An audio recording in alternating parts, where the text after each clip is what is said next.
passes. But, they were really just kind of flying along with the seat of the pants and shit. And Tom and Martin Ain had a vision for Celtic Frost and had a very specific plan they were following. So there's a lot of thought put into all the Celtic Frost records. Well, yeah, not so much Cold Lake, but.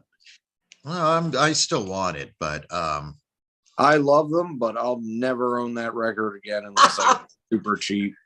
I never listened to it. I mean, the 2 or 3 songs that are really good and heavier from it, he remixed and re-recorded partially on the Parched with Thirst and M.I. and Dime.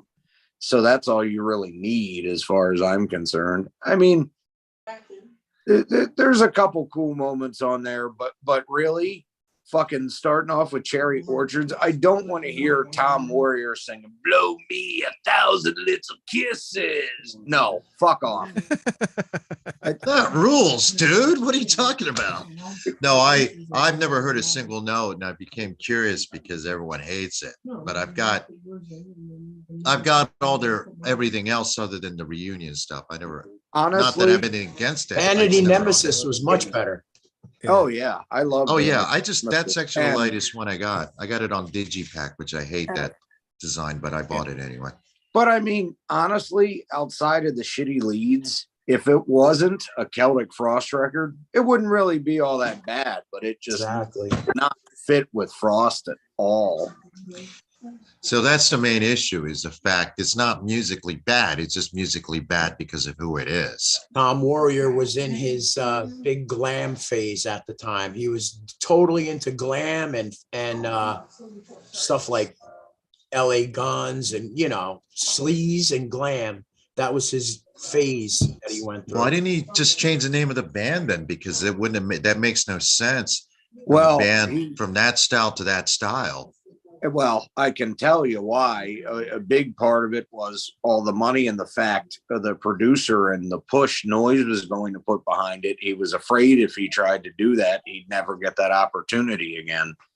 Yeah, so even though he's pretty much disowned it, like, I don't fault him for the decisions he made, even though I ultimately don't like the record.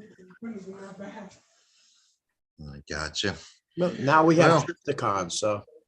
Well, it's thank you, gentlemen. Interesting discussion. I just I'm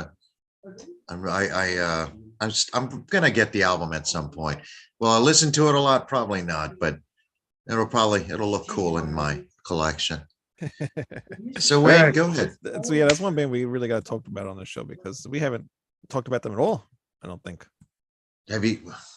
Yeah, we need to do like I still say we do a history of heavy metal, hard rock, but I would be going all the way to Robert Johnson. You guys will be falling asleep on me. We don't know who that is.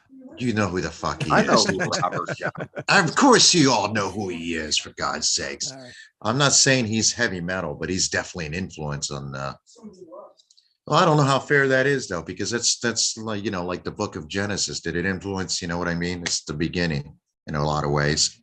So I don't know, Bobby, what do you think? As far as what, Celtic Frost? I know Celtic Frost because when we were kids, we didn't know no better. We didn't, and then that's like so ingrained in my head. Now everything's politically correct. You got to say Celtic. So, but I called it Celtic growing up. Always did, yeah, because of the Boston Celtics. We didn't know no fucking better. Actually, that's exactly why. Right, Greg. That's exactly why. What's that? I think Tom finally admitted it's Celtic Frost, right? Yeah, I don't know. Well, with his accent, I honestly don't think he can say Celtic in English like that anyway. But no, in interviews and shit like that, he usually does say Celtic Frost. Sometimes he says Celtic, kind of, but usually it's Celtic Frost. All right, so we were right. Everyone else is wrong. I Frosted Flakes, the best. Wayne, I'm going to send you my skit that I did of Tom Warrior meets Dave Mustaine, bro. You're going to send it to me now? Not right now, but I will send it to you. Hilarious. I would play it on the show. All right. Let's get the intro and let's start the show. All right.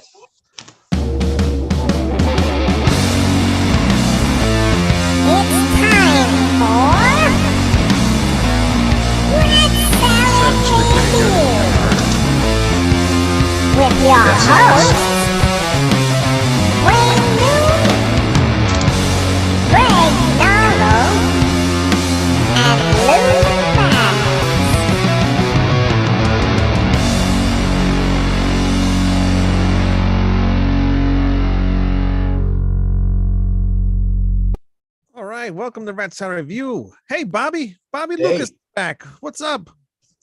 What's up, man? Not much. Not Good to be much. back. Good to be back. Thanks for having me. Thanks for coming on. I thought this is really cool. Last time we talked about you. This time we're not going to talk about you. That's okay with Hey, Will. Hey, Lou. Welcome. Hi guys. Thanks Sorry. for showing up. Daddy duties took precedence. Yeah, it's okay. Okay, Well, we're not supposed to with talk that about your beauty. bathroom habits here on Rat Wrong Salad daddy. Review. Wrong daddy. Okay, well, Hey, that's- how many kids you got, Manny? I've got 6. Yeah, No. yeah, 6. Yeah, you of all people should be sympathetic. Okay. I am, but all my kids are older, so you know. Yeah, I got 14 years before mine gets kicked out of the house. Well, dude, I'm the old man of the group, man. I got a few hours till mine gets kicked out. He's only 6. Well, at least you're honest, You're gonna Wayne. be a 7-year-old walking the dog, no house motherfucker. Bobby, how are you? Good to see you again. As and is nice to see you too, brother. How are you? as good, thank you. As is good to see all the Rat Salad Review usuals, except you, Wayne. I hate you. Anyways, You're fired. I'm back. Just for that, we're going to review the new Metallica album. No, Oh, we're not doing that. Well, Disgraziato! We Infamia! have to. I lost the bet. It's we will going get to to it. happen. I'm sorry, but Greg, you know, I bought the damn thing. I still haven't listened to it yet. you don't really. You know, you don't have to. I like. I'm how, going to. I didn't buy it just to look at shit. Like, oh, look at that. It's not a fucking painting. Anyway, go ahead. Oh, by the way, before we begin, though, I do want to publicly say thank you, Greg, because thanks to him, I now have a vinyl collection to begin with. What do you So- got? Oh So yeah. I have this very rare pressing of Journey's first 2 albums. Oh, I've got that in the. It's a comp of the first two, right? In the beginning. Yes. Yeah. Thank Is you it for the- this because I love this period of Journey. So thank you very much. Greg Excellent Rowley stuff. on vocals, right? Greg Rowley on vocals. That's Yes, Greg yeah. Rowley, yeah. Mhm. And being that we spoke about the great Northern Irish rock group from the 80s, Mama's Boys, Oh being yeah. a big fan of theirs, I now have their out of print first 2 Oh, Jive dude. releases on vinyl with Where did- their cover of If the Kids Are United from Sham 69 on this pressing. So Sham thank you. 69. That version is better than Sham 69. Oh, without a doubt. So thank you so much, Greg. I now Yeah, have a you're vinyl welcome. collection. Now I just Dude, need a I've record never player. seen those out in the wild in since 1983. There, I showed my age. 84 All and right. 85, but who's counting? Anyway, Well, listen, I saw it first because that's how ahead of my time it was. I saw him that early. Anyway, go ahead. not my fault. My only words in 1983 were Goo Goo Gaga. Anyways, let's resume this conversation. Funny enough, that's the only words Wayne knows. Anyway, go ahead. Yeah, all right. No, you forgot to add "duh" to that. I'll I'm getting show you my back stuff. for George. No, Oh that's yeah, I'll have just- to talk about. We're not talking about that again. Lou, do you remember the old Camp Chaos videos? Oh, those were great. But Yeah. Napster bad and all that. Yeah, that's way Metallica good. That's bad. Bobby, you see how they treat me here? It's terrible. You're a kick-ass drummer too, man. I I know, right? checked out your video. Oh, we're not knocking his drums. We're knocking his character. There's a big difference. This guy, Yeah, this I guy, mean, hey, he fucking don't get me pounds wrong. those drums, man. He's great, man.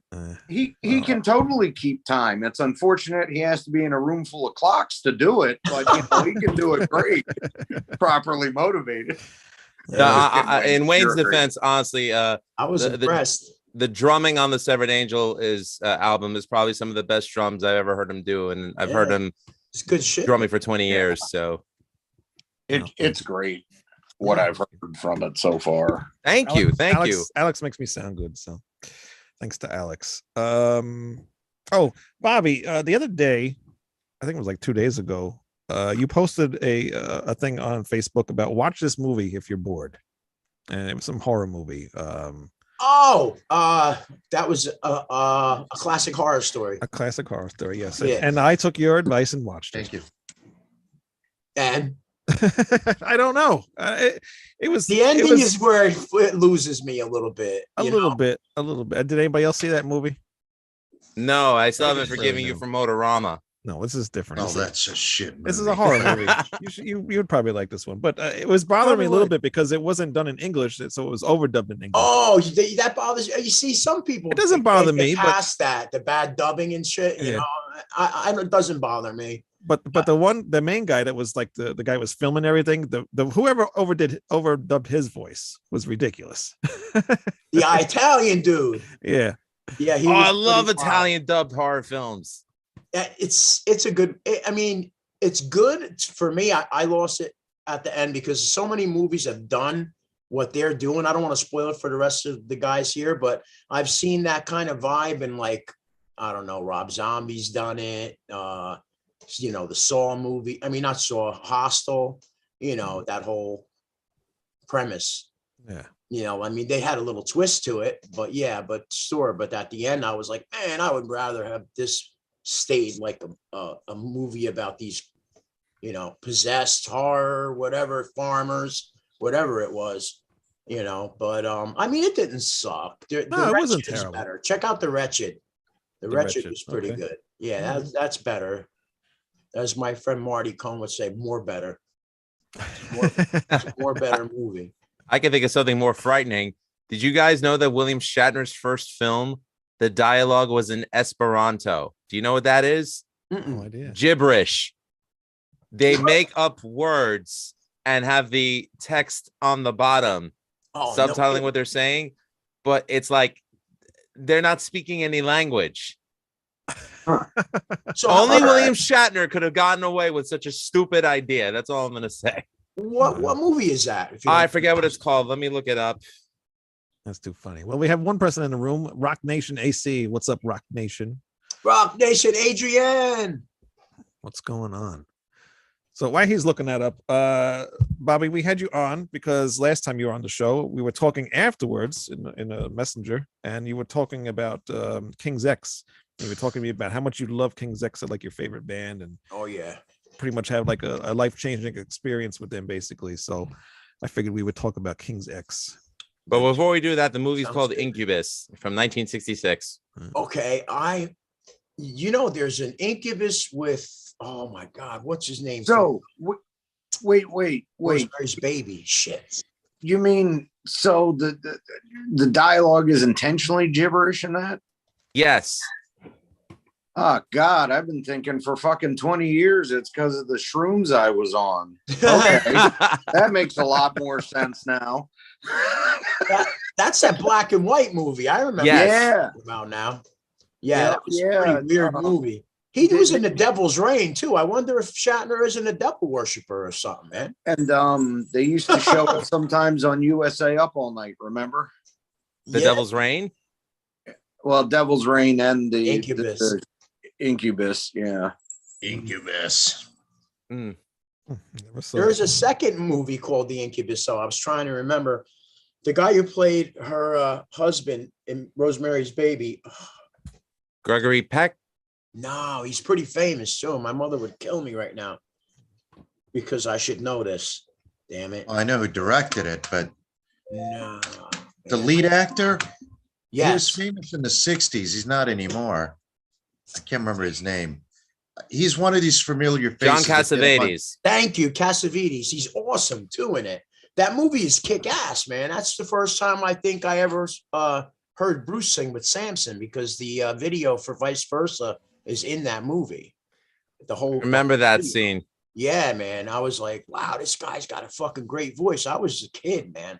I was probably like 13 and saw it in the theater. And I just saw never forgot that. I just saw Gloria the other day that John Snow was directed. It's really dated, and the kid is really bad actor, but I enjoyed it anyway. Mainly because I got to see New York the way I remember growing up, not the way it looks now. Mm. So we're Rock going to talk about Nation, King's X tonight. yeah, Rock Nation said between the crypt, Marty Cohn, this, and the crypt tomorrow, he feels like he's been stalking Bobby this week. That's okay. Yeah. What's wrong with that? So what brought up the conversation for King's X, Mr. Lucas? Yeah, I good don't question. remember, man. But I know, It just came out of nowhere. We just started talking about King's X, and then yeah, I don't remember, but I can tell you this: I usually get that same kind of a reaction from just about everybody when I tell them that King's X is my favorite. Like, if I had to take one band with me to a desert island, I would take fucking King's X, you know. And everybody's like, "What? Who? What? yeah, that is interesting. What are you? Well, you're fucking with me now, right?" I'm like, "No, I fucking love that band, man." Then I do get a lot of people who are like, "Nah, they're a fucking great band."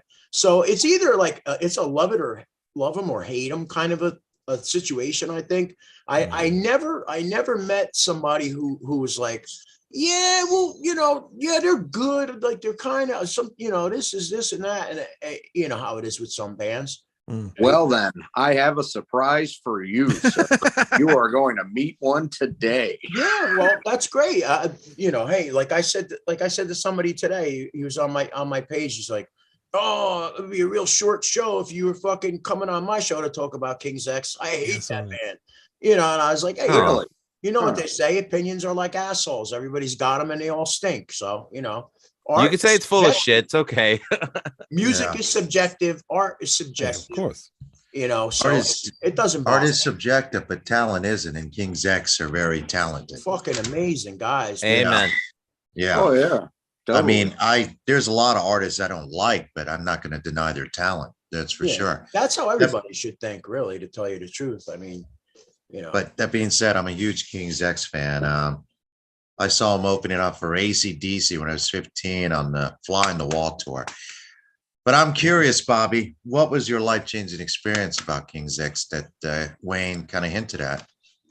well, if you want me to talk about King's X, I have to go into a little bit of some personal stuff. Don't expose anything First- you're not comfortable Yeah, No, with. just it's- anything that it's you're only cool. what you're comfortable with. It's Yeah. it's fine. It's actually kind of important, Mhm. and it doesn't bother me. I mean, my girlfriend at the time, when I turned her on to King's X, was the first album out of Silent Planet, and she was just fucking loved the band, and we always listened to that first album. Well, I mean, she wound up committing suicide, right? So that album to me was very special.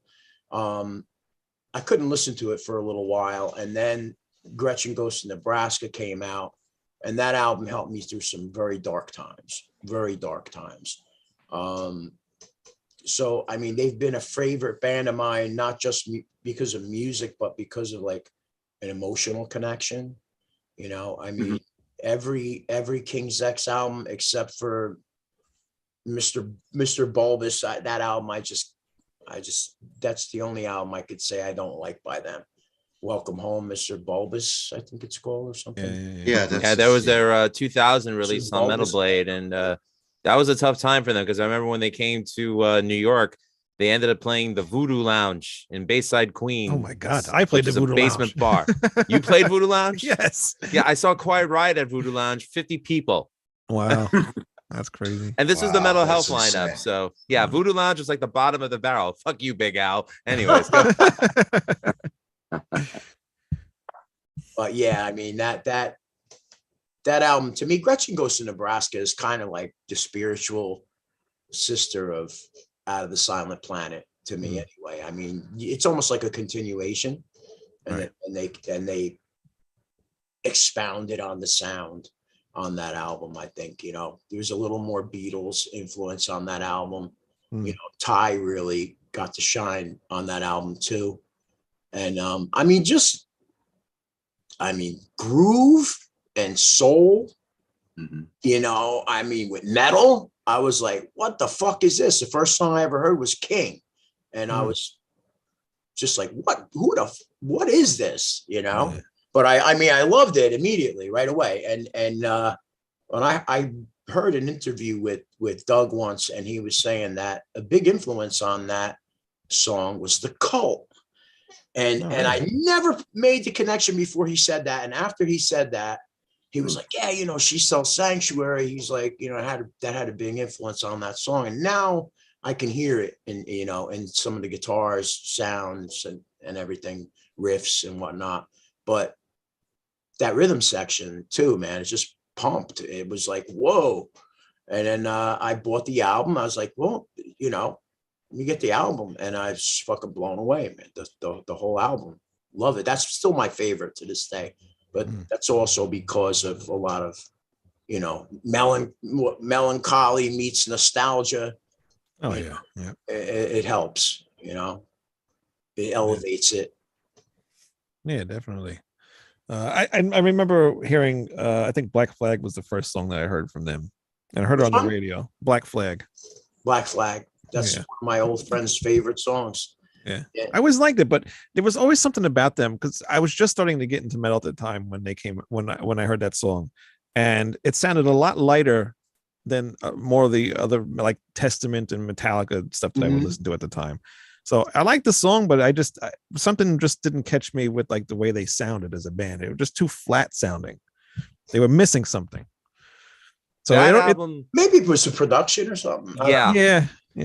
That album was supposed to be like their commercial breakthrough album, the 92 self-titled. No, self-titled album, yeah. Yeah, because if you listen to like a song like Dream in My Life, which is the song after Black Flag, I mean, it's so like crystal clear, single coil through a 10 chorus pedals, solid state type, you know, pop feel to it.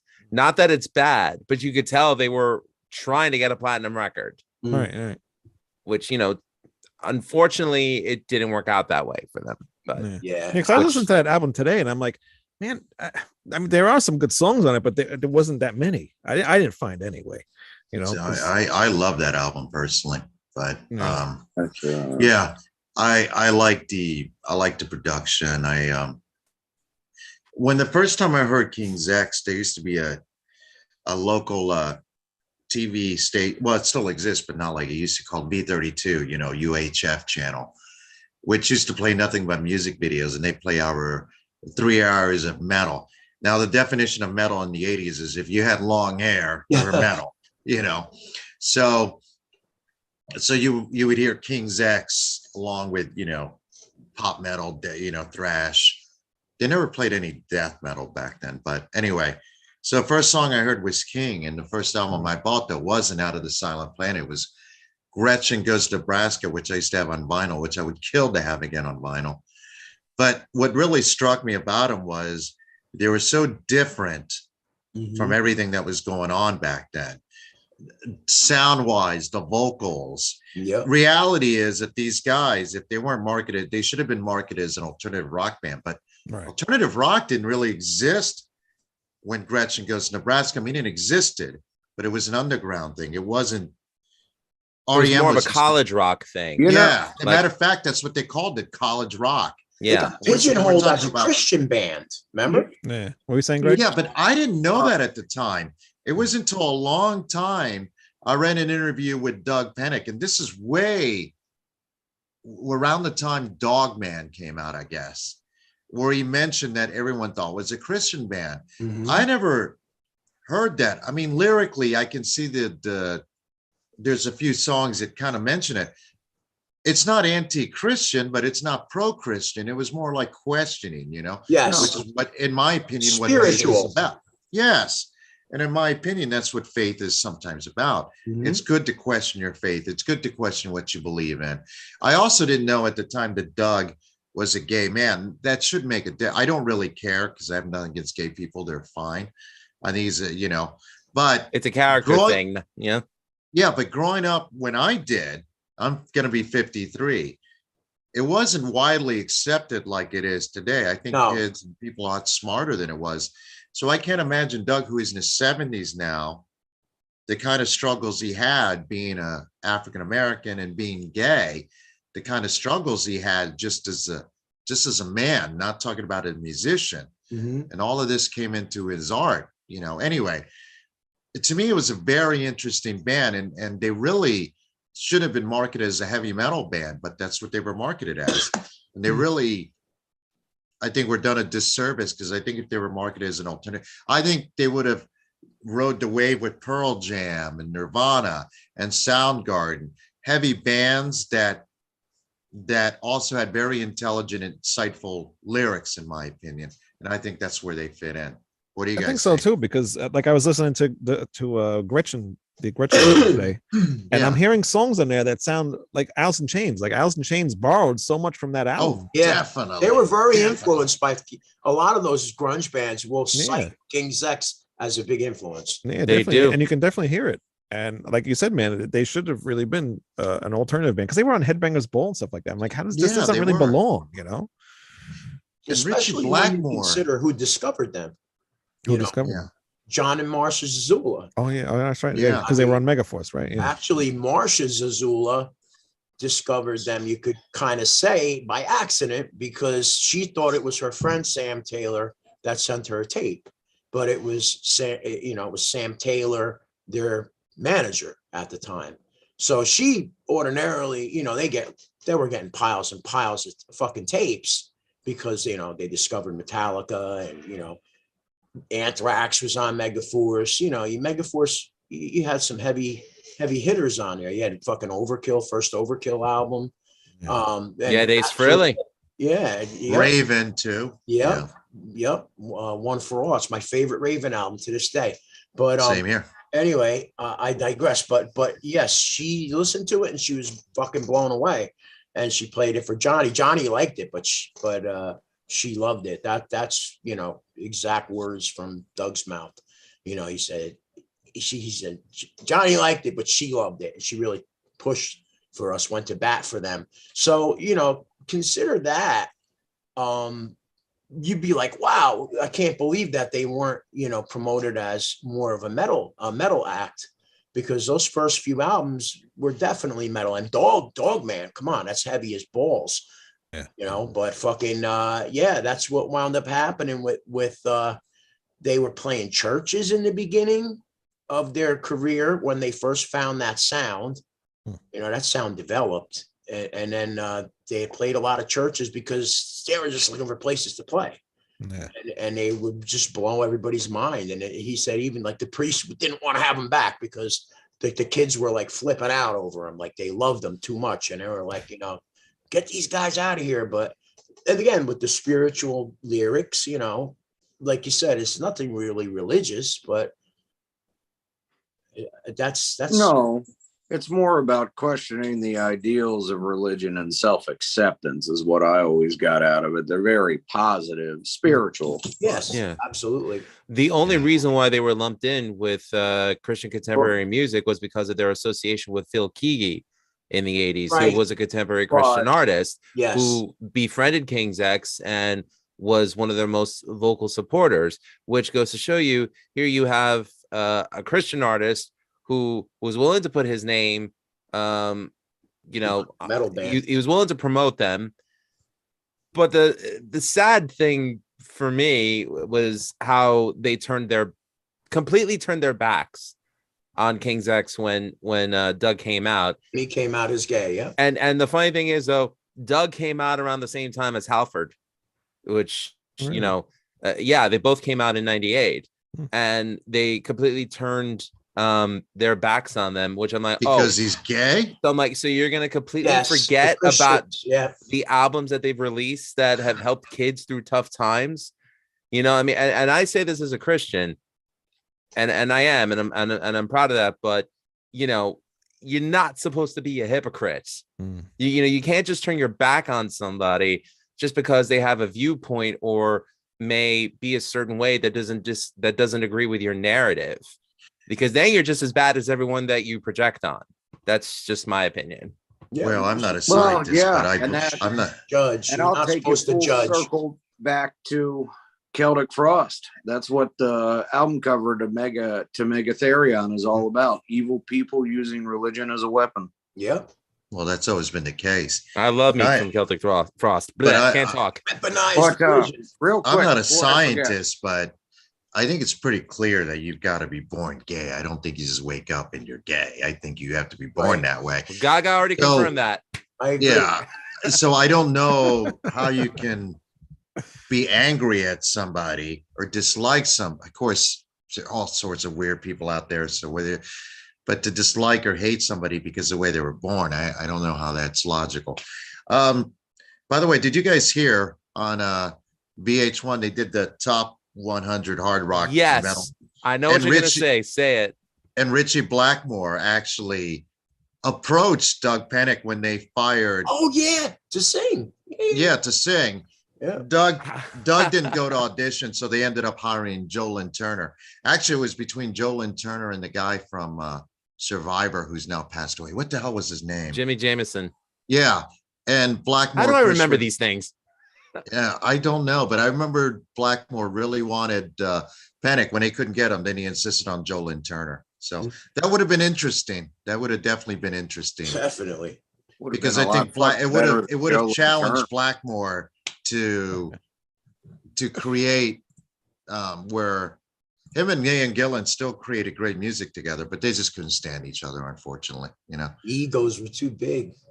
Well, yeah, they were Mount Rushmore on that first album. That tells you everything. So That's my favorite album by them. Still in rock, love that. yeah, mine too. But Wayne, Oh my We're- God. we're Yeah, not going that- to talk to Wayne about this. All right. 'cause- Well, no, I'm going to interrupt you for a second because I got to say this before Please I forget. do. But anyway, so I wasn't there back then, too young child for how they were marketed and all that. And maybe it's because of the way I got into King's X, introduced by prog fan friends of mine, but I've always considered them progressive rock. I don't really hear much metal in them at all, even on Out of the Silent Planet. It always sounded like heavy progressive rock to me, but that's that's the most interesting thing to me from King's X was always the musicianship, because they're great musicians. They definitely got But, some proggy influences for sure. Well, the way they mix everything together and make their, I mean, you had other bands like Living Color doing similar Yeah. shit.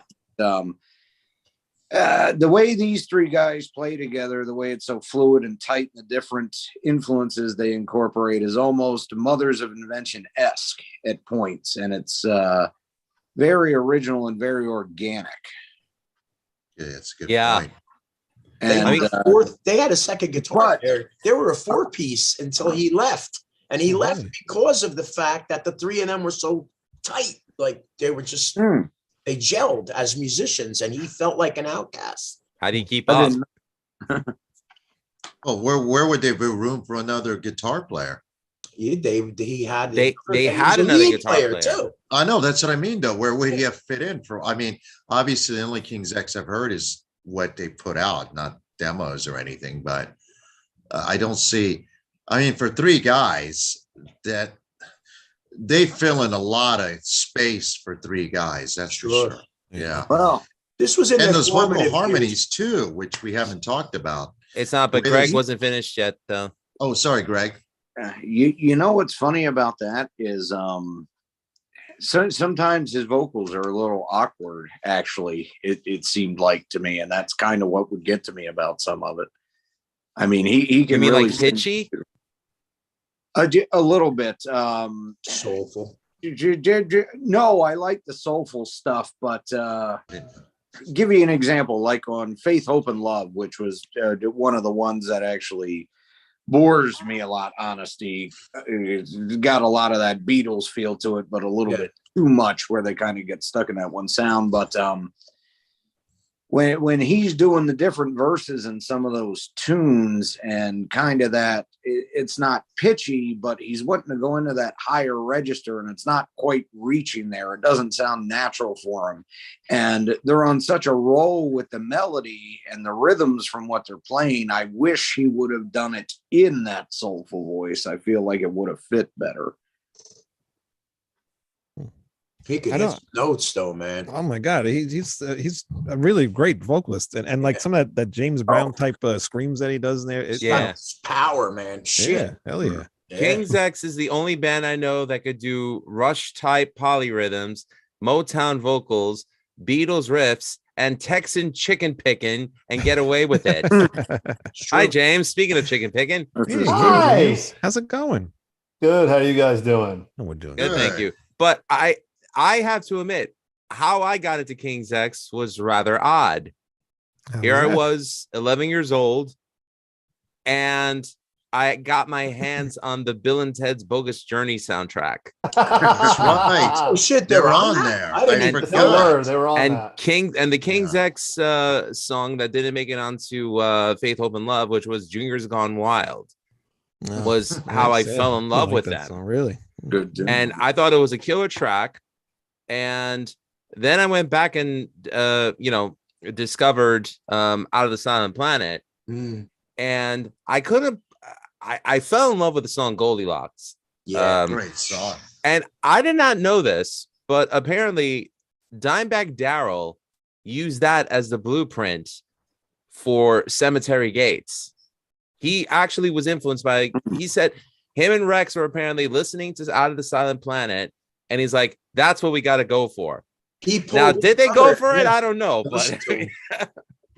He told Vinny, he said, this is what, man, listen to these guys. This is the sound I want, overall with the heaviness mixed with, the melodic sound. It was, he loved it. He was a big fan, and he turned his brother into a big fan too. yeah, it was great hearing Dogman on the radio. They played it all the time on 104.3 when it was a hard rock station. So it was really good to hear King's X on the radio. And What's then your favorite album by them, if you don't mind me asking? my favorite album from King's X, I'd have to say Dogman, because it was a special time for me. Yeah, it's a heavy album, man. That's No, my and favorite you- one too. You know what it is? Yeah. I think Ty Tabor is one of the most criminally underrated guitar heroes. And to hear him on a soundtrack that's got Richie Kotzen and Steve Vai, and you got Megadeth on there and Faith No More. Mhm. And to hear him just like play this phrasing that you didn't really hear a lot of other guitar players do. And I have to admit, I've become more influenced in my songwriting today than I ever have before, because I don't know, just his usage of sounds, his tone, the fact that he draws such a heavy tone from single coil pickups, Mhm. which is not easy. No. So, much respect for Ty Tabor. I think he's, I think he should be heralded as, one of the best guitarists that, emerged from the 90s.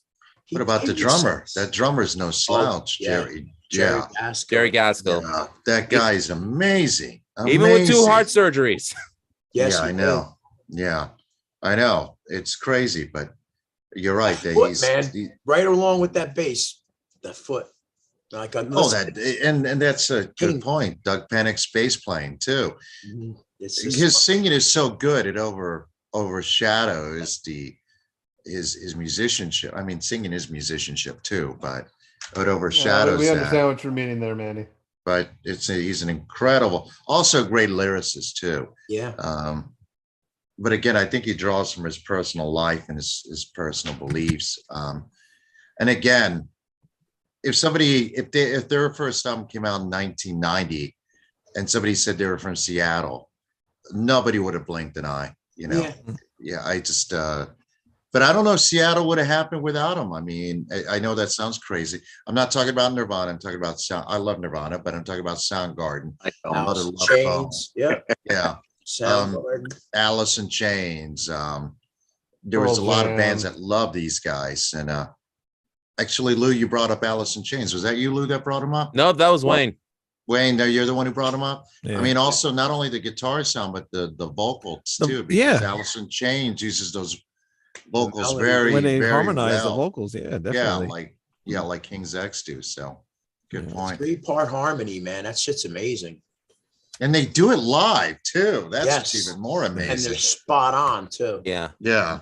Jerry said in an interview, it's not easy to play those songs and make sure that they hit those 3-part harmonies. And there's been nights where they've gone on stage where the fans were all crazy about it.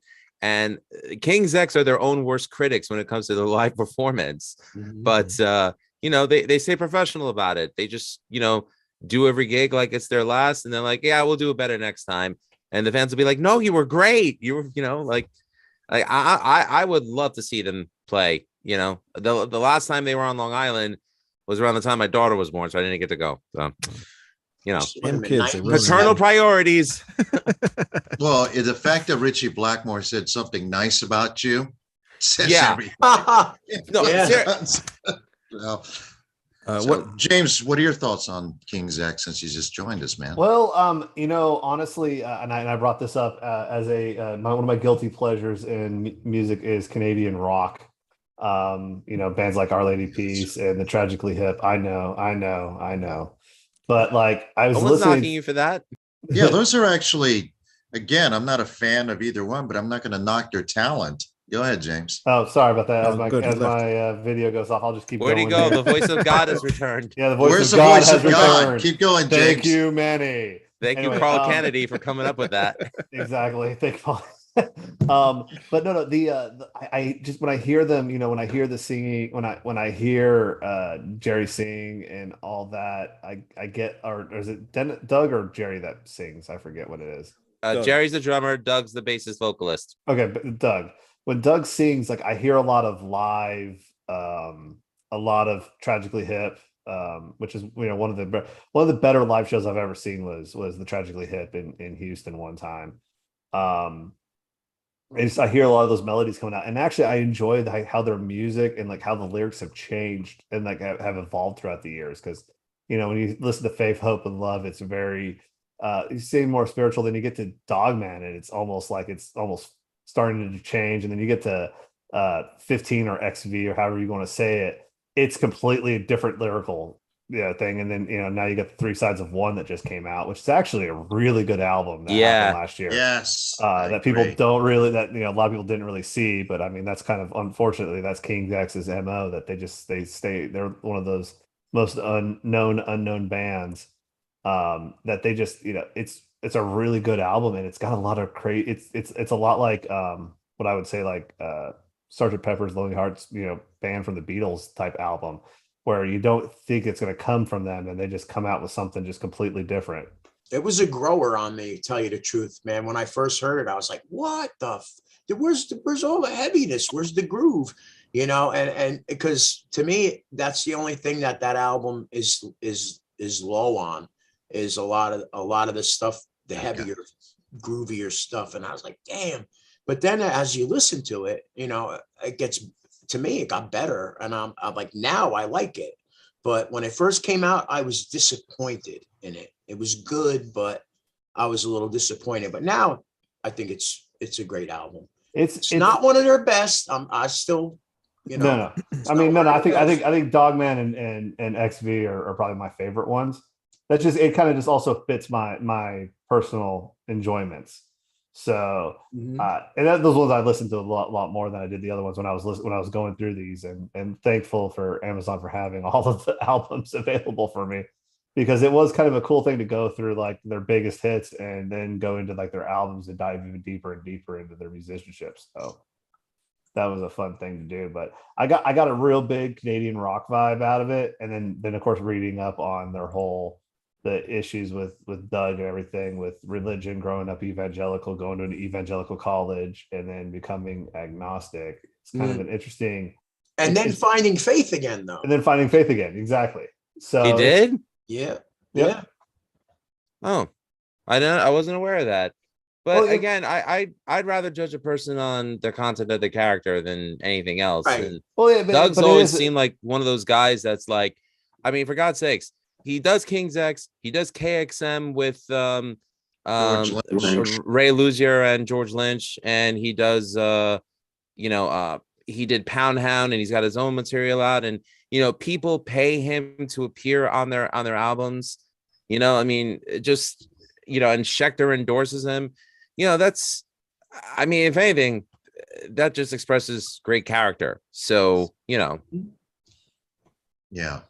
I mean, it's an interesting growth, and it's kind of the and also it kind of shows like how especially how the evangelical Christian, if you've ever read into that, how that whole culture started, and then how like in the 80s it changed, and like how now it's morphing into something else. So it is kind of an interesting, if you look at it from the outside, how that stuff has kind of changed and morphed, and how people have grown and maybe left and came back, and how like it's a very interesting subject that you know, of course I'm trying to dance around, not trying to piss anybody off, but you know, it's an interesting subject to read.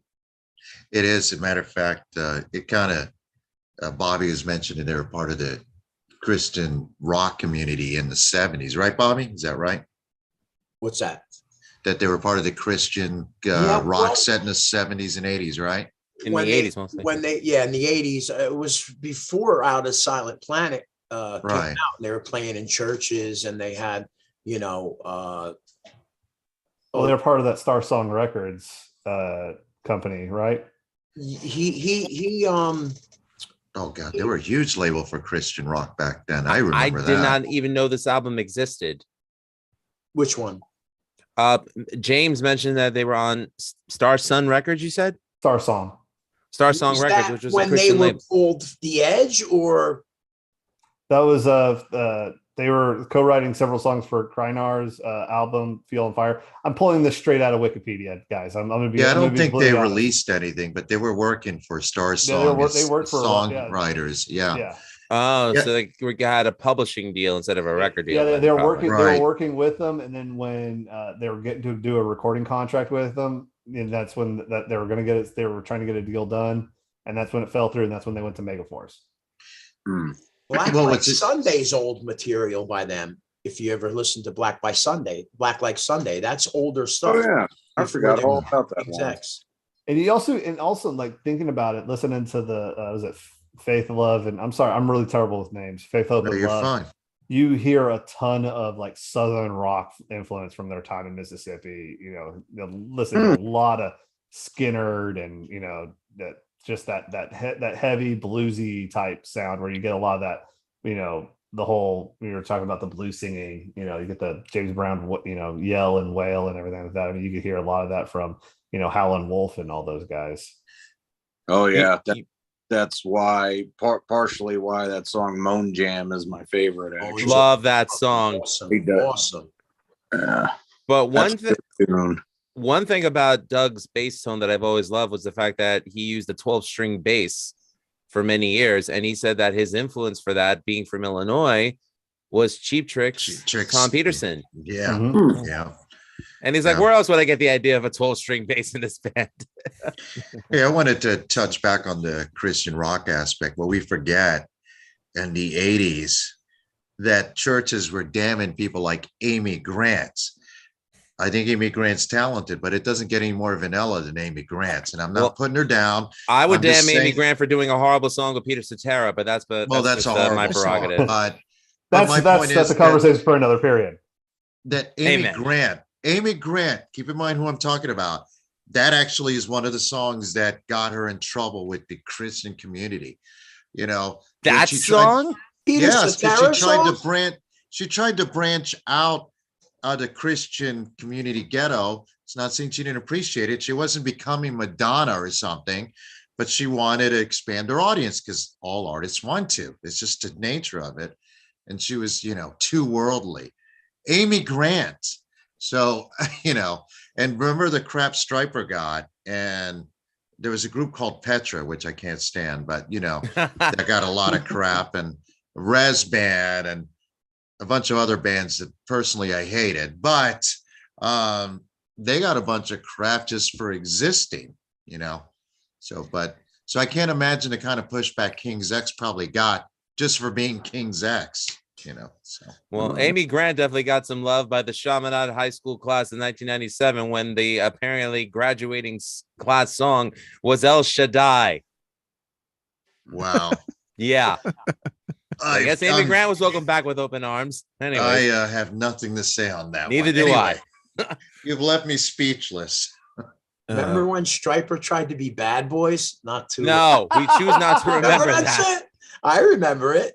Oh, they did that Shooting Star. That was a cover of was that an Company? Earth, Wind and Fire? They No. started dressing different No. and everything. It was during the grunge. It was in the 90s. Yeah. What was that album? Punch Against that. the Law, right? Yeah. Yep. Yes. Oh, those Yeah. poor guys. So when I moved out of Tennessee, I got very big into faith and Christianity and like literally people were giving me these like Christian rock albums. And you get these compilations. Now some of the bands are actually pretty good. Like you got like Demon Hunter and bands like that. But But man, most of them are like Faith Plus One. Demon you know what? Hunter. Oh God, Wow. Faith Plus One. That's a great South Park episode. By Body the of way. Christ, all muscled up and toned. Oh wow. But yeah, I'd they rather just- hear Pac-Man Fever again, but go ahead. But you know, James. it was a very interesting time, and like yeah, like the Christian music community was so like tight knit. But man, once you got into that thing, man, you had crowds and crowds and crowds. But you try to break away from that, and I mean, it took bands like I think 1,000 Foot Crutch and Evanescence to really and to get Skillet to break out from the Skillet's like the biggest Christian band out there, I think now. No. yes, they are, yeah. Yeah. Yeah. But I mean, it's something that you didn't really think about. But I mean, there's some really talented artists that have been in, you know, that started off in Christian music that just. I you love wouldn't believe Michael Sweet, man. Michael Sweet's got a fucking kick-ass voice still to this day. And Oz Fox is a fucking hell of a guitar player too, man. I mean, they're talented. Like you said before, you got to acknowledge some talent with some people sometimes, even if you don't like the music. But some of their stuff is really fucking heavy now, man. They Oh, no, I no, like- yeah. the I like past couple Stryper. Stryper albums were really fucking good, man. I couldn't believe I like it. Stryper. I could tell they listen to a lot of Queen, but I like Stryper, you know. Which is Yeah. always highly ironic. There's a lot of ironies in the Christian rock community, that's for sure. Oh, As you is the have no music idea. industry. Guys, Yeah. real quick, Wayne wants to give a shout out to someone in the chat right now. Mark Oostervik. He's in the chat. Oh, Ooster Bobby. Viking. What's up, bro? He's here. Welcome, Mark. Welcome. Any questions? In the- apparently, No- apparently, no Mark questions. interviewed King's X at the height of their popularity in '93. Oh, that's cool, dude. Which, by the way, we need to remember, King's X was at the '94 Woodstock and put on a killer performance. But didn't show it on MTV. Of course, they didn't show it on MTV. They don't show any good music on MTV. Well, I think they showed 5 seconds of Black Flag, and that was it. That's all they showed- could get away with. they That showed- wasn't Mark that did the interview. That was Rock Nation. I can't remember his name. Oh, sorry, Nation. got confused there. What do you guys think is the most underrated King's X album? Tapehead. every single Yes, album in their Tapehead. Who said discography. All of them? Yeah, if you're a Who's- I fan. don't know. If you're, Who said Tapehead? I did. Tapehead. Exactly. That's the one for me.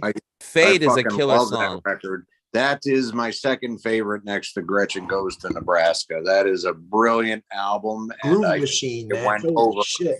everyone's heads. The single Fade should have been played on the radio amongst the crap that they were forcing us to listen to.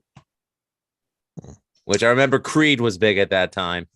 Yeah, Kid Rock. I mean, come on, tape Yeah. and beat the hell out of all that shit. All right, you but leave, you leave King's Blues X Traveler music- out of this, okay? Yeah, King's What's X that? is not going to appeal to scratch my balls. Let me not drink my Bud Light. I hate. All right, let's not get political. Kid Rock. No. man, Kid Rock I'm had just this saying. problem. Nobody drinks I'm Bud just Light anymore. saying that- I was always more of a Yingling drinker You anyway. know, Yes. I just say that The midget was funny. trailer We can loving give 'em Kid that. Rock Yeah, is rest in not going to peace. be appealed to King. Anyway, go ahead. Don't you guys think it's ironic though that like Dream Theater and King's X are label mates, and yet Dream Theater is still getting like all the attention? Not really, because Dream Theater is a lot more pretentious and structured than King's X is. King's X has far more emotion and feeling in their music, where Dream Theater is more of a business in the way it's written, I feel. I like Dream Theater, but sometimes I feel like I'm watching a music You- clinic. you know- at you know All what times. you you need gotta- is images and words. That's all I- you need. I Mike can't- Portnoy yeah. is a great Oh, wait. drummer, but Oh, they wait. could bore the tits off a bronze statue. I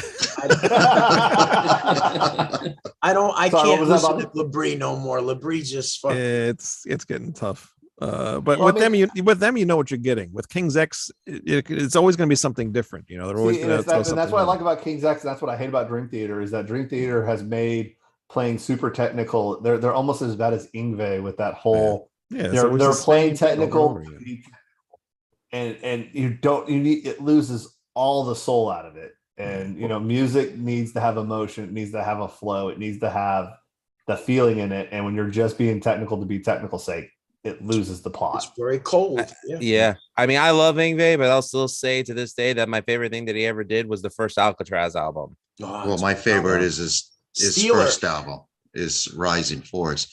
Do you think that the fact that King's X didn't stick to his signature sound hurt them commercially? Not Oh. really, because I don't think that was their goal.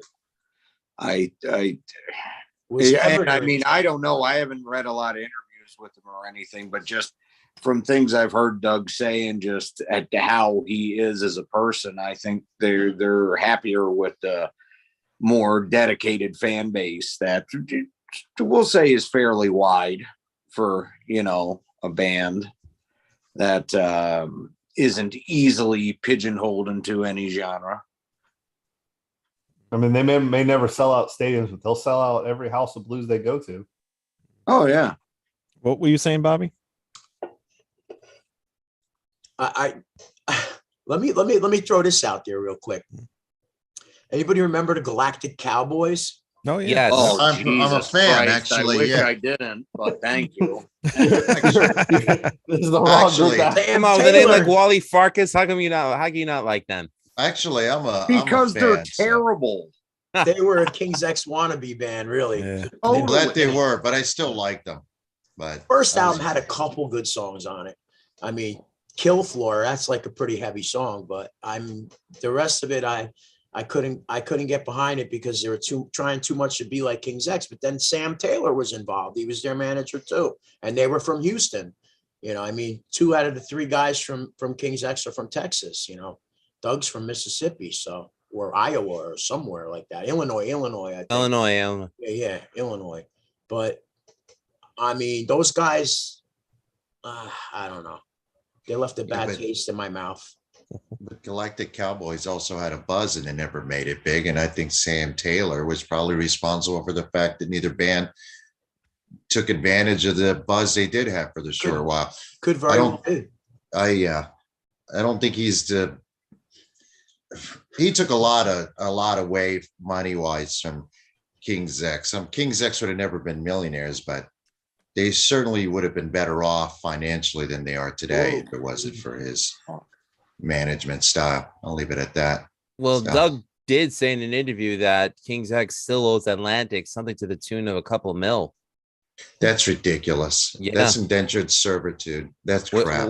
Which Yeah. well, unfortunately, this is the kind of record deals people were signing. So yeah, that's you know. that's why Voivod can't re-release Angel Rat or Nothing Face except for the demos like they did, and the re-releases were only record store day ones. For those 2 albums, they still owe MCA something like $600,000 because they didn't do that well financially.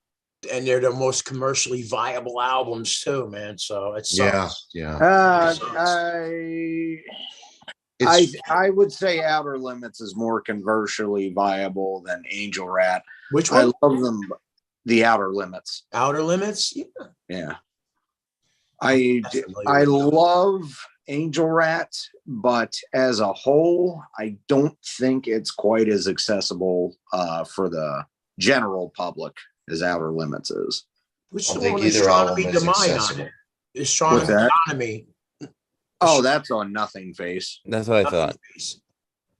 That's I an don't think- incredible cover. Incredible. I don't think either album is commercially viable. I just love both albums, but No, Yeah. Fix My Heart should have been a radio hit. That is a great fucking song. I think it was a little ahead of its time.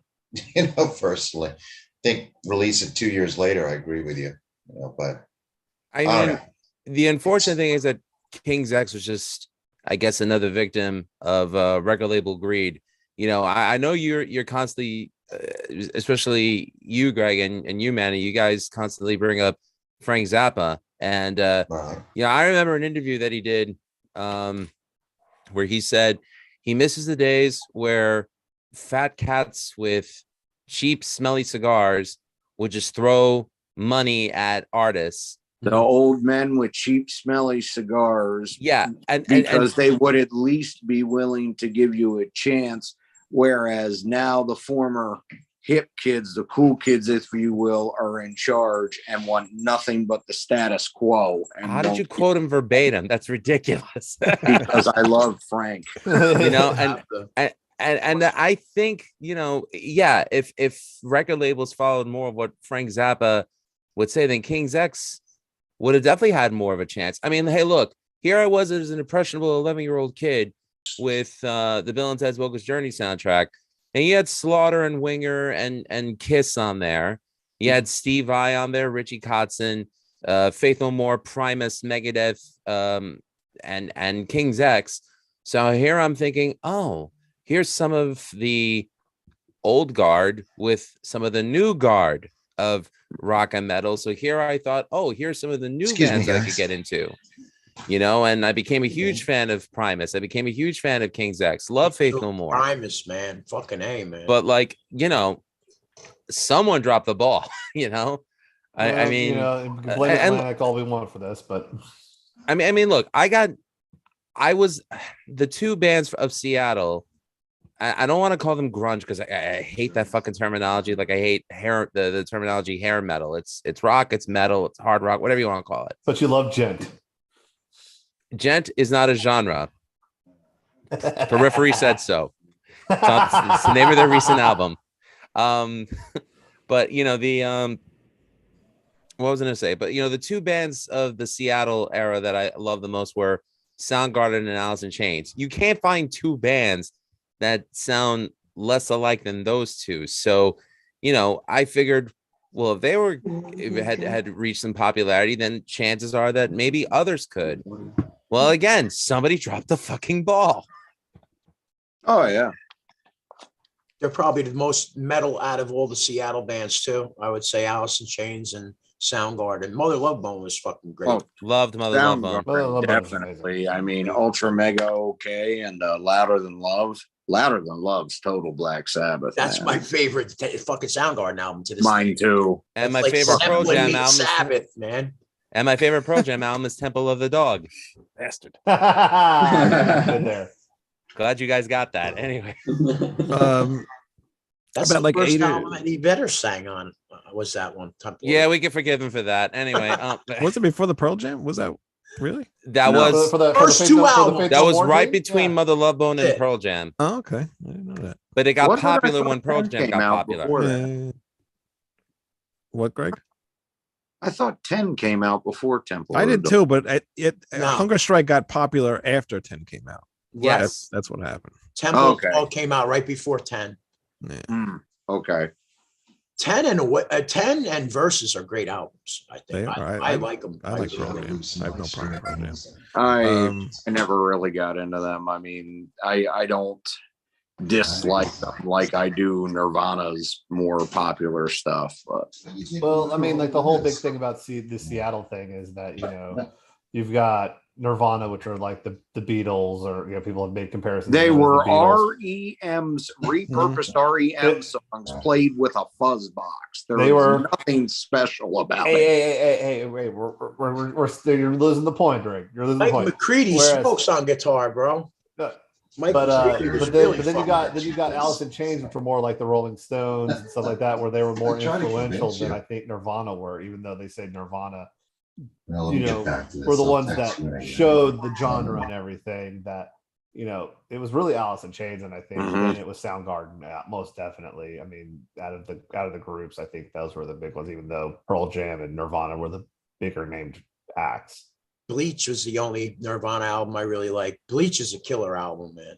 Bleach is a great album. I enjoyed their the last few albums, when especially when Kurt was going through depression. It was actually much better music. I know that's mean to say, but it's true. It's not mean to say, but it's true. So, But you know, the Pearl Jam are, especially Jeff Ament, are very good friends with King's X, and yeah, it's funny. I don't think King's X were ever critically acclaimed, but I know amongst their peers, incredibly well respected. Their Oh, yeah. fans are devoted to them. They'll buy every piece of merchandise that they will just to keep the band on the road. And you know, you have the praise of Richie Blackmore, who for me is one of my four biggest guitar heroes. You know, right under Tony Iommi, Randy Rhoads, and Eddie Van Halen, and just above Steve Clark's Def Leppard, Steve Clark. That's great company. Thank you. You get the praise of Vernon Reid of Living Color, who is a sick songwriter and guitarist in his own right. And you get the praise of the great Nile Rodgers of Chic, who produced the album that got me into David Bowie. You know, What's the other band Nile Rodgers was in? Chic. Chic. Yeah. Their biggest hit was Le Freak. Le Freak and Good Times. Yeah. Le Freak Yeah. by Chic? Yes. Yeah. But what I'm Shit, saying I is, like, you know, here you have three guitar players from different eras of music praising this one trio from Texas. You know that you're in good company when you have the praise of dudes like that. Mhm. Actually, they did get pretty critically acclaimed by not only the metal mags, but magazines that usually hate so-called metal bands. Spin, Rolling Stone magazine. Rolling Stone praised them. Mhm. Yeah. Wow. Yeah. I think They one of got- the funniest people that said that they were an influence from was Devin Townsend of Strapping Young Lad. Excuse me, my Did you voice say went weird. Gland? Yeah, I did. I said that. I came out weird. I was like, as soon as I said it, I was like, I just said that wrong. But Are like, you saying Glenn because you saw the new Ghost video? I'm sorry. Let's just. yes, I did. I did. Yes, I love my Scooby Doo chase music. But like, That's you know, what like it sounds like. You're right. But like, I like it's just funny, like how like they just like, especially like I'm even looking at the Wikipedia, people go like they're inspired or influenced from like Pearl Jam, Alice in Chains, Soundgarden, and then it goes Dream Theater, Skillet, Devin Townsend, and Soil. You know, Sure. which is kind of just like a weird. It like went like, okay, this is normal linear. Next thing you know, it just went, okay, let's throw the baby out with the bathwater. Let's just go everything. But you know, it is true that they are probably what I like to use this phrase for a lot of things. They are your favorite rock band's rock band. Yeah. Yeah. They're your You're not favorite wrong rock band's on favorite that. rock band.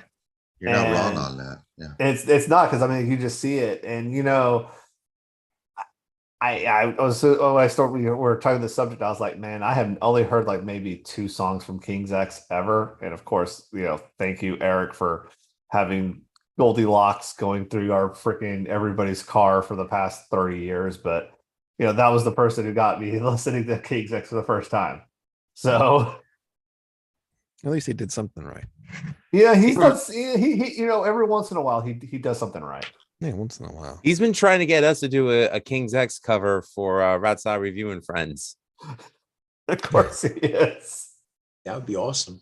What does he want us to do? I think it was Black Flag or Dogman. No, all right, I'll do it. Falcon Crypto, new Metallica or new Overkill? Overkill. Oh, new Overkill. Overkill. I've heard Severed that one. Angel. Yes. Yeah. Which, by the way, you can find that on May 2nd. There we go. Slip Trick Records. But 8 years ago, a friend of mine, and me and a friend of mine would go to record shops all over New Jersey and Brooklyn and Long Island. And one shop that we ended up going into, they were opening up a new shop or whatever. So they had a whole bunch of stuff that was like on sale, on clearance or whatever. So I was digging through it and I find this CD, King's X. It's Building Blocks. What It's is that? It's a promotional CD. It was never supposed to be for sale. It's a demo. Oh, okay. What No, is it's a best of. Oh, okay. Yeah, so I found this. It was like $5, so I grabbed it because I haven't heard.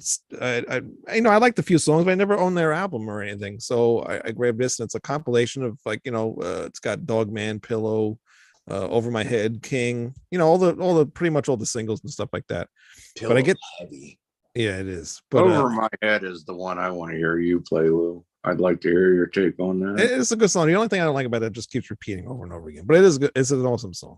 But the one that we're really, not talking about the new Metallica album. yeah, no. But the one that really, really, really got me into King's X is Summerland. Oh, That's a great song. Summerland is like Goldilocks Part 2, man.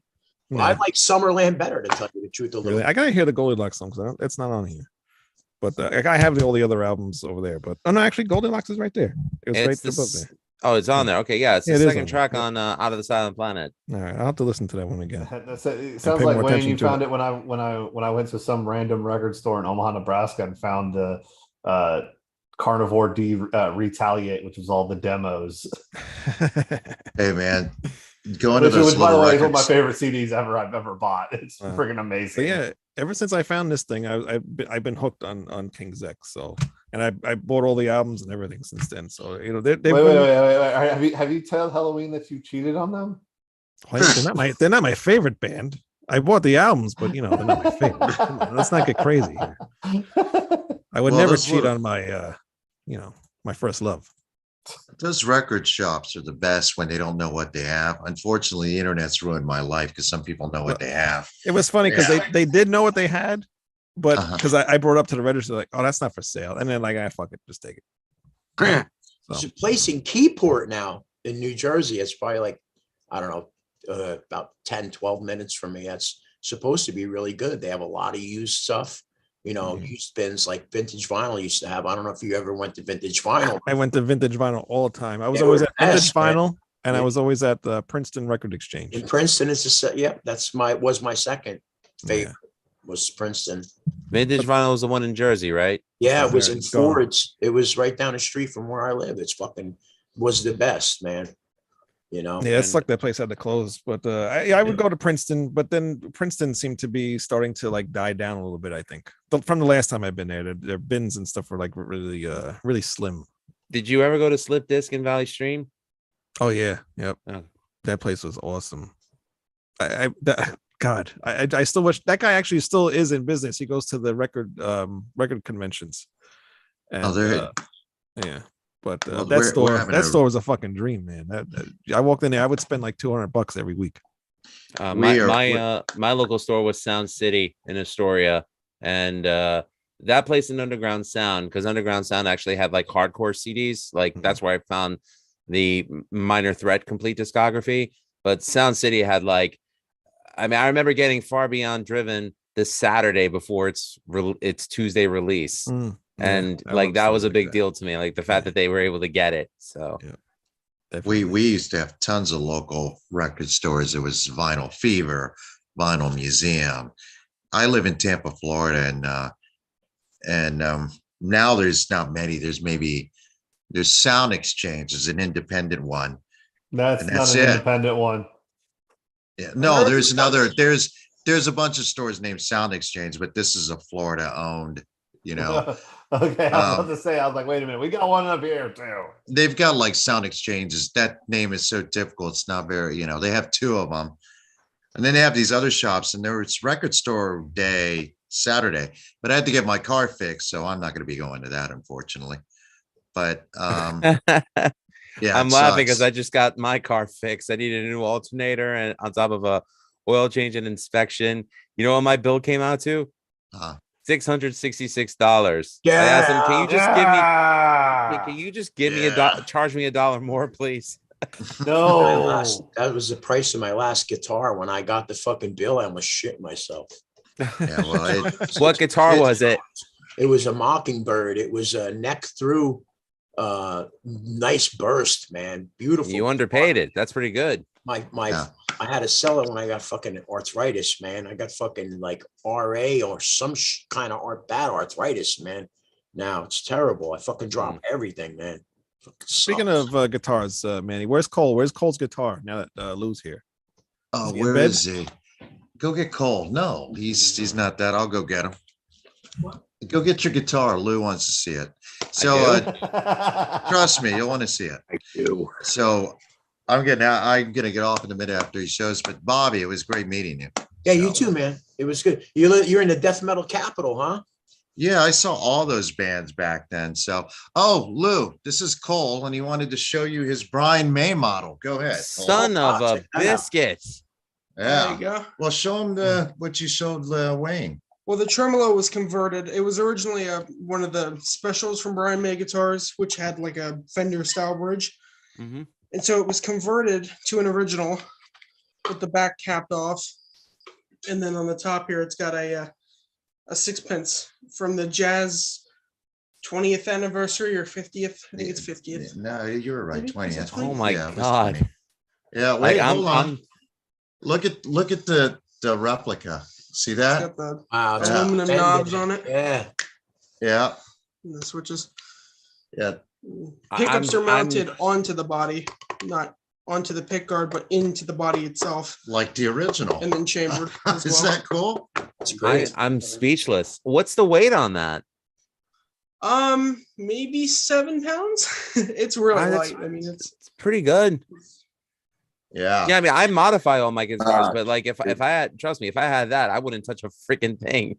Well, he's building one right now. Sorry, guys. What, Greg? Real cool guitar, Cole. Nice meeting you, Bobby. I gotta hop off though. All right, man. All Take right. care. All right, guys. Nice meeting Take you care, too. Greg. Later. Yeah, it's all right. We just wanted to show you that, Lou and Bobby. Yeah, because Lou wasn't here It's before. nice. I'm in heaven. That was awesome. I'm about to say He's- like Lou's about to pop. No, I I mean, know. I'm very happy to say that. Hold on a second. What you got? I'm very happy to say that my Kramer, that I souped up with the Vegatron VT1 actually Wow, uh, that's cool. That's cool. Actually, was Wow. highlighted on Vegatron social media. So as it should be. you know, I was What year is that, Kramer? Yeah, I just got Lift it it last up. year. lift but it is up that- again. Kramer's still making guitars? Really? Oh yeah, and Wow. like this is a Kramer Beretta special, which you know, I guess you could call it like their beginner guitar or like you know they're low end models, but they're made really well. The only thing is though, you know, I use a tremolo bar a lot, and this guitar didn't have tree strings on it, so when you used the tremolo system, it would go out of tune real easily. So I switched out Yeah. I switched out the Yeah. tuner with locking tuners. I was able to put string trees on the high 4 strings, replaced with the stock bridge with the Vegatron VT1. Thank you JMB Guitars, and thank you All Music and Plainview for you know, setting it up. So I think I brought the guitar's value up to like about 600 from 179. They said you can't put lipstick on a pig. I disagree with that statement. Well, gentlemen, This is I'm the out. sexiest pig you'll ever find right here. Jeez, Lou, I didn't know you knew about the attractiveness of said pigs. I love swine. Anyways, Well, gentlemen, I'm out. It was good talking to you, and Too, man. we'll talk Have a soon. great night. Have a Night, great Manny. You too, man. No, See you Bye. later, Manny. Bye. Yeah. All right. Well, Bobby, anything else you want to talk about? King's X rules. Well, you guys know Ty Tabor played with Stevie Nicks for a minute there. I was unaware of I that. had no idea. Yeah. He played with her. I think he played on the Belladonna album, as a matter of fact. But I know he went on tour with her. Really? Yeah, he was pretty young too. That was pre King's X. Oh, Pretty was it? sure Wow. if you want to Google it. I don't really, I'm Googling right now. James, not sure. you up to the challenge? On it. James is our fact checker. But yeah, man, I love them, and you know though, it's like I'm just happy that they were able to make a career for themselves, even though they were not million sellers. You know, they never had to work day jobs, and if they did have to do anything outside of King's X, it was music related. You know, I think Ty Tabor is very heavy into mastering other people's music. Jerry Gaskill works in engineering other people's music, and you know, Doug Pinnick gets paid to play on other people's music. So, you know, good for them. They were able to keep it music related for the better part of their careers. Jerry lives in fucking New Jersey, and I heard Ty lives in Atlantic City. Ty Tabor lives in Atlantic City. Yeah, man. Why? I thought he was Now he does. Why did I think he Sure was in does Missouri? now, or he did at one. He was at from one point. Missouri. But He's I from know, Missouri. Okay. I know that he was very sick for a little while. Ty was? Yeah, man. They had to cancel their European shows and everything. Yeah, he got really sick. Oh, That I was okay. was very worried about him, man. I mean, a lot of people were really worried because they put a press release out, and so everybody keep him in your prayers, man. So I was scared shitless because without Ty, there's not no Kings. You can't call it King's X. You could never replace Ty. You could never replace any of those guys, really. No, they're too integral to the sound. Yeah. And like you could have someone fill in, but it's not going to be the same. No. I mean, King's X, I think, is as vital a power trio as Rush. So, yeah. Matter of fact, I think they are kind of on the same level as Rush, to me anyway, in my opinion. They're different, but I mean, as far as talent goes, I think they're incredible, man. Rock Nation just said he ran into Gaskill at a club in Red Bank. That's cool. I didn't even know Red Bank had a club. They're coming around again, I heard. So he must be feeling better. Ty must be doing better because they are going to be doing some shows. So I cannot find anything with I don't with him either. and Stevie Nicks. It's yeah. I swear to God, man, I shit you not. I'm not denying it. I'm just like I can't find it. I think you're a liar. It might have been just it might have been that he just went on tour with her, but I'm pretty sure he was on a song or two on Belladonna. I could be wrong. I don't know. But what's single what came off Belladonna? Was that the one with Stand Back or because Belladonna? No, Stand Back was a title track, I think, from her next album. I think. I don't know. I was never a big Stevie Nicks fan. I love Fleetwood Mac, but when the solo stuff came out, I wasn't really, like, oh, I got to run out and buy that. But although I do love the song Landslide, I mean, that song gets me teary-eyed for some reason, I don't know. Maybe it's because I'm getting so old. And Mac, and Mac. Hey, listen, don't feel so foolish about it because I can't listen to Holst's Jupiter without getting choked up because it was on an episode of Bluey that my daughter and I love watching together. So when she goes to bed, that's when I say, okay, I'm going to listen to Mars, Bringer of War. And that usually cheers me up. The dark side just cheers me up. It really does. That's hearing happy music, hearing happy music like NSYNC and Backstreet Boys, it depresses me. I want to hear about the end of the world. That's why I like metal. But you do like Maroon 5. Fuck you, a lot of that you bald bastard. On the new Attacker album, there's going to be a lot of stuff about that. What is going on with the new Attacker album? Are we working on it yet, or what's going on? Well, we can't because next week, maybe we'll be able to at 8:00. But next week, we have another special guest. So everyone heard the news about. I was just talking to Bobby about his band Attacker, and you just fucking talk over him. Oh, Attacker! Oh, you talking about Attacker? That asshole. Oh, I thought you said Metallica, not Attacker. No. Who's Attacker anyway? Wayne, do me a favor. Stop being so fucking mushed mouth, and I'll understand you better. Here, I thought your eye was. Let me help you. Hurt, not your mouth. Yeah, you're mute now. What's going on with Attacker, Bobby? Dick. Doing good, man. We're rolling with the writing. We have 6. We're on the 6th song right now. Oh, well. We have 2 or 3 more musically, pretty much. So I'm thinking we are going to start recording by midsummer. So there will be a new album before 2024. If not, it will be early 2024. You can't rush good music. You can't. You Can't gotta rush take your time greatness. with it. You gotta take your time. And you just played a show not too long ago, didn't you? In New Jersey. Oh, I played my Maiden tribute. Yeah. How'd that go? Dingbats. Oh, it went fucking real good, man. I mean, packed. It was probably one of the, not to toot our own horns, but it was probably the best crowd that I've seen at Dingbats in a long time. Really? And part of that has to do with the old band I was in, Sanctuary, a few years back, more than a few years back, about 10 years ago. I was with them for 4 years, and they were like one of the biggest Maiden tributes in the area. But they were the steady Maiden tribute at Dingbats. Dingbats is like 40 minutes from me, so it's kind of like my old stomping ground.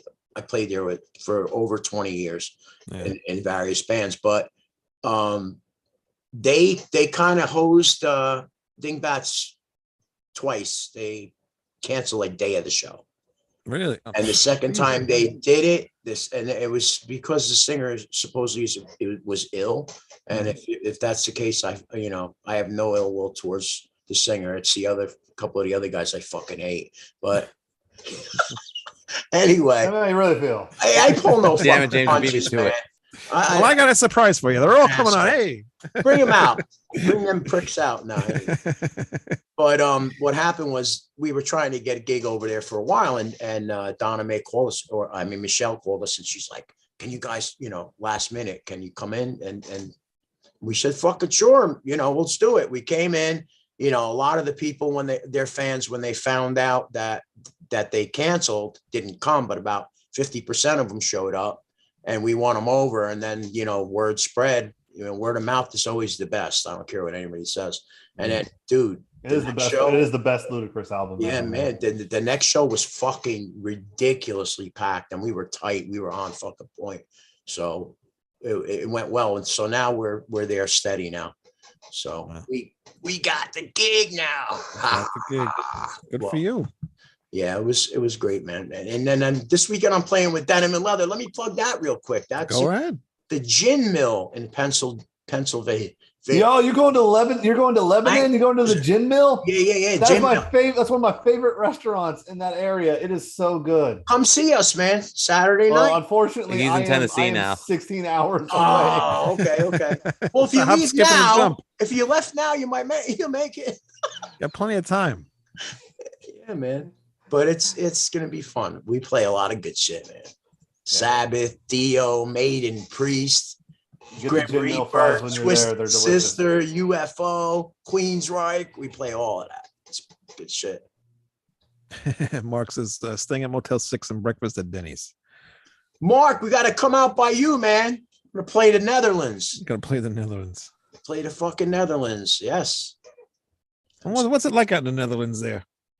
It's What's the flat. music scene out there? I played Holland, Oh, yeah. and that's probably the closest to the Netherlands I've been. That is the Netherlands. Yeah, that's okay.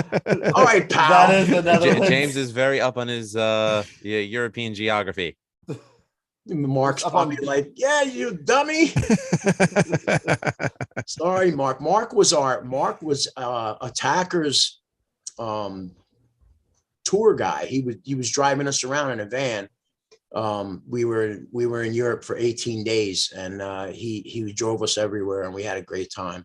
Wow. Mark's the man.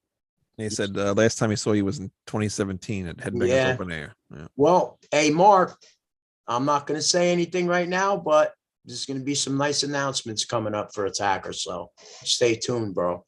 Oh, Got some stuff to talk about coming up. I can't say anything right at this second, but pretty soon, a couple days. Matter of fact, maybe a few days, you'll hear something. really cool. Really cool. Good. Good stuff. Good stuff going on. Awesome. Well, can't wait to hear some new Attacker. And yeah. Thank you very much for coming on the show, Bobby. Had a lot of fun talking about King's X. Yeah, man. Mark said gig in I Belgium appreciate it. after gig in Netherlands was awesome. Well, it might not be in the Netherlands, but closer than you think, but you'll see. You'll know what I'm talking about. It's not Netherlands. It'll be in Holland. The people in Holland hate Americans. Let me just tell you that much. Really? Okay.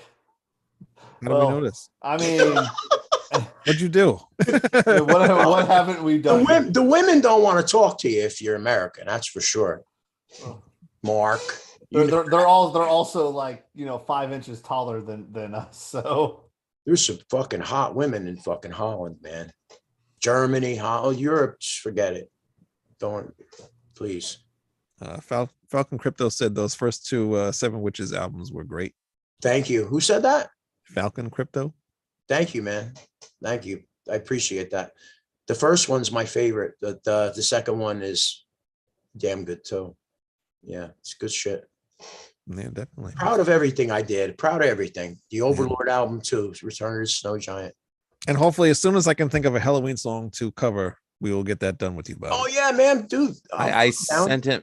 sent him a list of 90s era, mostly Darius era, but any Halloween song that I'd be interested in covering. So Did you? And I'm You not gonna didn't send pick him the any of list those. yet? No. No, I I'm just probably not gonna played pick any something of those. off the Dark Ride the other night, last Thursday. Oh fuck, I can't remember the name of the song, man. Mr. Torture, No, it's a fucking great riff. Last song on the album. The Dark Ride. Dark Ride. Okay, that's Unless it's a bonus track, then it's Menace of the Crowds. a heavy fucking song, man. The guitar tone in that song is outrageous, man. Yeah. That It's not song. my favorite album though. No, it's No, I it's love too it. heavy for you. it's an No, odd it's not too one. heavy. It's an It odd is. one for sure, but I think that is probably one of their heaviest guitar tones. It Yeah. is. It's too modern sounding for them. I didn't like the way they went too modern. I think it's even down tuned. Yeah, It is. Yeah. For Mr. Torture, they're in dropped C I sharp. was gonna say C at least, right? But a song like If I Could Fly, that's in standard because that's an A minor that they're playing. God, now my music nerdiness is coming out. I apologize. Mark. One of my favorites is Where the Rain Grows with Andy Darris. Yeah. I love Andy Darris, man. I really do.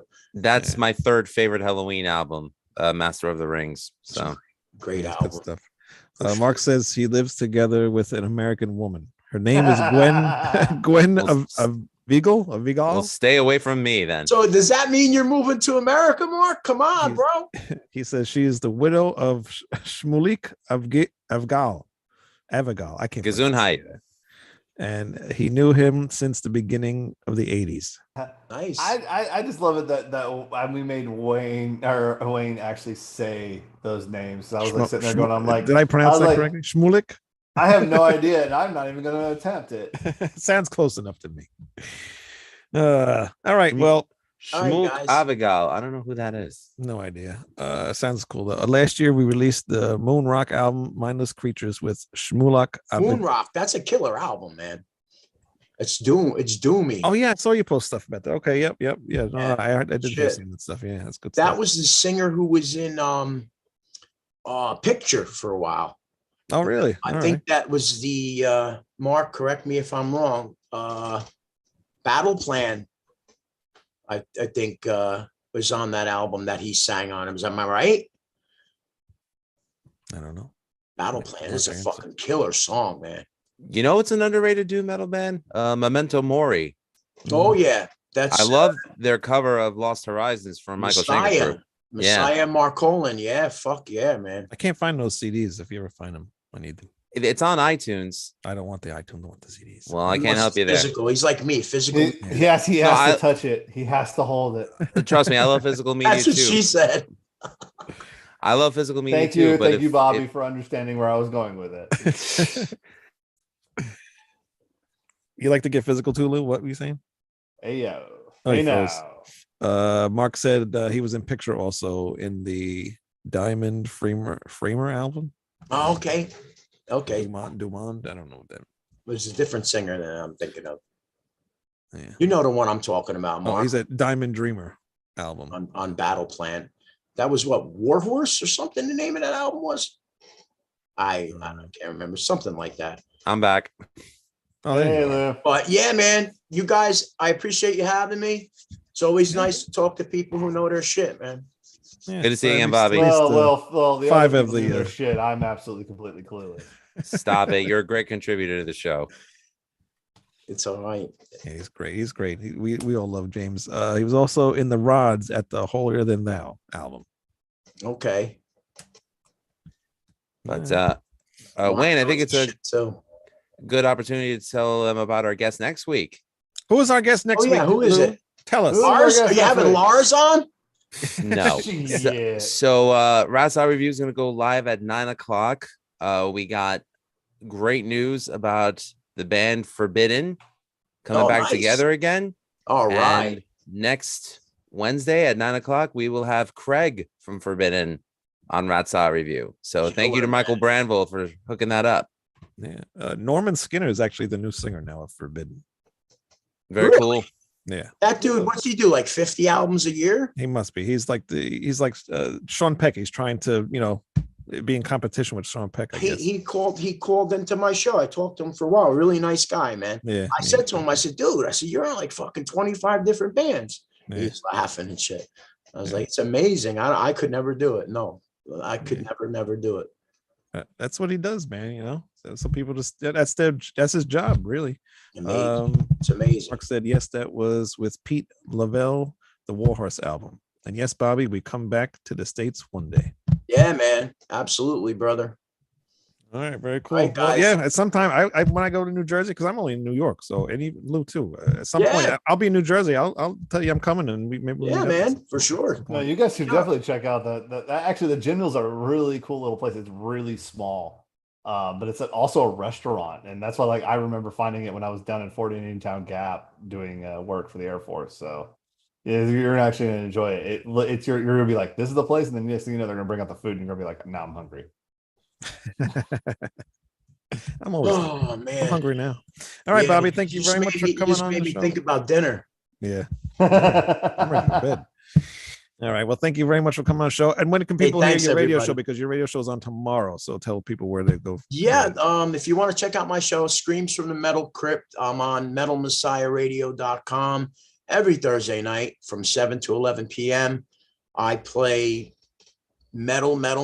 You can start out with some power metal, and I end up with black metal. So Yes, you have a classic very metal, eclectic everything. A mix little bit of stuff everything, on a little there, bit of everything, baby.